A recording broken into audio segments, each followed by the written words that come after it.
Je m'appelle Vincent Testard et je suis directeur de production et des opérations du Festival international de jazz de Montréal. Moi, c'est Marine Boujard, gestionnaire développement durable pour le groupe CH. Je m'appelle Anna Boyon, je suis superviseure des arrière-scènes pour les Franco et le Festival de jazz.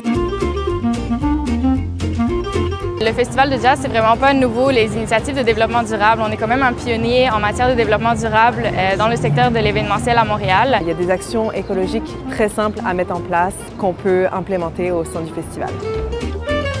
Notre système de vaisselle réutilisable, elle a plusieurs volets. Dans des restaurants assis comme la buvette du festival ou le bistrot SAQ, on a de la vaisselle en céramique, on a des ustensiles en inox, des verres en vitre.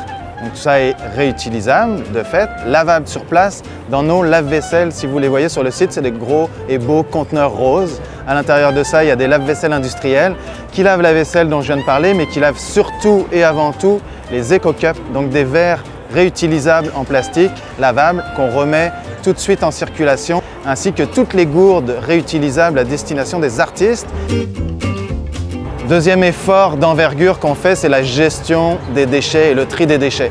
On a une récupération de canettes et on a aussi des bacs jaunes qu'on peut voir sur le site qui récupèrent uniquement les verres réutilisables. On a également l'utilisation de l'énergie solaire pour la plupart de nos sanitaires, donc tout ce qui est éclairage au niveau des toilettes, c'est tout à l'énergie solaire.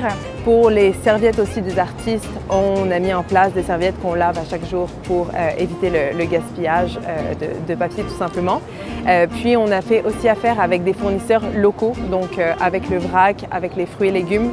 On a 2 stationnements à vélo à chaque extrémité du site, sur notre site du Festival de jazz et des Franco. C'est gratuit et sécuritaire. C'est sûr que la Brigade verte, c'est le projet par excellence, d'après moi, pour le Festival de jazz.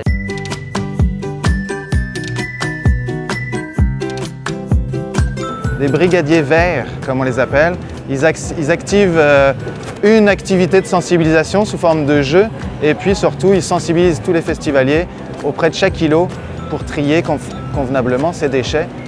Ça marche très bien, ils sont proactifs, ils vont vers les gens. Les Franco et le Festival de jazz, c'est vraiment un festival qui brasse beaucoup de personnes, donc avoir réussi à mettre toutes ces initiatives en place pour la taille de ce festival et le rayonnement qu'il a, je trouve ça quand même assez impressionnant. Et puis on insiste sur le fait que maintenant, Franco et Jazz veulent se placer comme chef de file et leader en termes d'éco-responsabilité pour les événements culturels à Montréal. Dans le futur, on va avoir énormément de nouveaux projets qui vont s'ajouter à la liste des initiatives qui sont en place actuellement.